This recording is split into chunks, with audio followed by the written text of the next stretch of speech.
राष्ट्रवादी काँग्रेसमध्ये फूट पाडण्यासाठी आमदार रोहित पवारांनी 5 कोटींची फंडिंग केल्याचा खळबळजनक आरोप राष्ट्रवादीने केलेला आहे. शरद पवारांच्या पक्षाकडून सातत्याने राष्ट्रवादीची बदनामी केली जात असल्याचा आरोप करण्यात आहे. तर पक्षाच्या नेत्यांमध्ये फूट पाडण्यासाठी एका संस्थेला तब्बल 5 कोटी रुपये दिल्याचा आरोप सूरज चव्हाणांनी केला.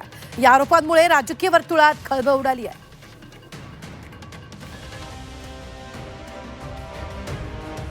रोहित पवार विरुद्ध राष्ट्रवादी संघर्ष. राष्ट्रवादीत फूट पाडण्याचा रोहित पवारांचा प्रयत्न.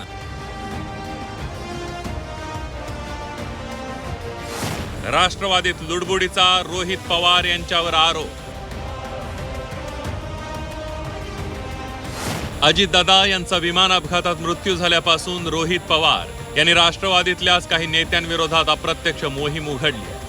सुनील तटकरे आणि प्रफुल्ल पटेल यांच्यावर रोहित पवार यांनी अनेक वेळेला प्रत्यक्ष अप्रत्यक्ष आरोप केले. या आरोपानंतर आता राष्ट्रवादीनेही रोहित पवारांवर पलटवार केलाय.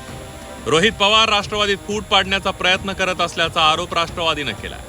राष्ट्रवादीत फूट पाडण्यासाठी एका एजन्सीला 5 कोटी रुपयांचं कंत्राट दिल्याचाही आरोप राष्ट्रवादीने केला. गेल्या काही दिवसापासून राष्ट्रवादी काँग्रेस पक्ष आणि राष्ट्रवादी काँग्रेस पक्षातील नेत्याला बदनाम करण्यासाठी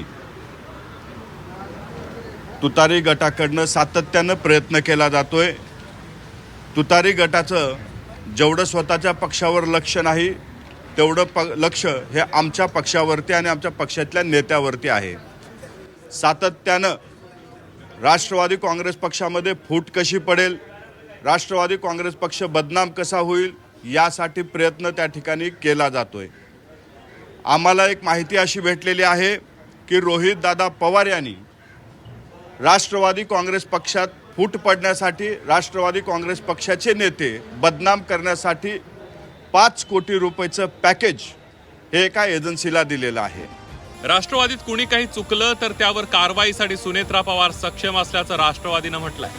राष्ट्रवादीच्या पक्षांतर्गत गोष्टीत कुणी लुडबुड करू नये अशी तंबीही देण्यात आली आहे. राष्ट्रवादी काँग्रेस पक्ष कसा अडचणीत येईल, राष्ट्रवादी काँग्रेस पक्षाची कशी बदनामी होईल, राष्ट्रवादी काँग्रेस पक्षाची प्रतिमा कशी मलिन होईल यासाठी सातत्यानं प्रयत्न रोहित दादांच्या टीमकडनं केला जातोय.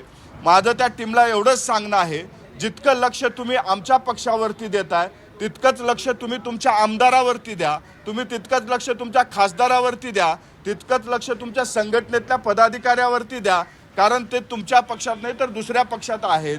आज तुमचे मोहोळचे आमदार कुठल्या पक्षाच्या नेत्याचं बॅनर लावून त्या ठिकाणी कार्यक्रम घेतात हे तुम्ही पाहावं. सोलापूर जिल्ह्यामधले तुमचे आमदार तुमचे खासदार कुठल्या पक्षाच्या नेत्याच्या बॅनर खाली काम करतायत हे सुद्धा तुम्ही पाहावं आणि मग आमच्या नेत्यावरती बोलावं. आमच्या पक्षातले प्रश्न सोडवण्यासाठी आमच्या पक्षात जर कुणी चुकला तर त्याला शिक्षा करण्यासाठी सुनेत्रावहिनी पवार या सक्षम आहेत. कुणीही आमच्या पक्षामध्ये लुडबुड करू नये एवढीच विनंती आज आपल्या माध्यमातून आज आम्ही करतोय. सूरज चव्हाण यांनी जी भूमिका मांडली आहे ती भूमिका योग्य असल्याचं सुनील तटकरे यांनी म्हटलंय. आपल्यावर झालेल्या आरोपांवर योग्य वेळी बोलणार असल्याचंही तटकरे म्हणाले. पक्षाचे प्रवक्ते सरचिटणीस सूरज चव्हाण यांनी अत्यंत व्यवस्थितरित्या खुलासा केलेला आहे. त्याच्यामुळे या विषयावरती अधिक काय माझ्याकडे बोलण्यासारखं नाही. त्यांनी माहितीसह कागदपत्रासह सह्यांसह जे दाखल झालेलं आहे त्याच्याबद्दलची माहिती आपल्याला दिलेली आहे. या विषयावरती योग्य वेळी योग्य वेळेला मी पूर्णपणाचं बोलेन. सूरज चव्हाण यांनी केलेल्या आरोपांचा राष्ट्रवादी शरद पवार पक्षानं समाचार घेतलाय. हिंमत असेल तर या प्रकरणात तटकरेंनी बोलावं असं आव्हान राष्ट्रवादी शरद पवार पक्षानं दिलंय. या चांडाळ चौकडीचं काहीतरी कट कारस्थान अजितदादांच्या लक्षात आलेलं होतं. अजितदादांनी ज्याला पाठीत लाथ घालून हाकलून दिलं होतं पदावरून त्या व्यक्तीने आज पत्रकार परिषद घेऊन रोहित दादांच्यावर काहीतरी आरोप केला. खरं तर सुनील तटकरेंनी समोर येऊन बोलायला पाहिजे. असे चिट्टे पिट्टे लोकांना सुनील तटकरेंनी पुढं पाठवून पक्षाची इज्जत घालू नका.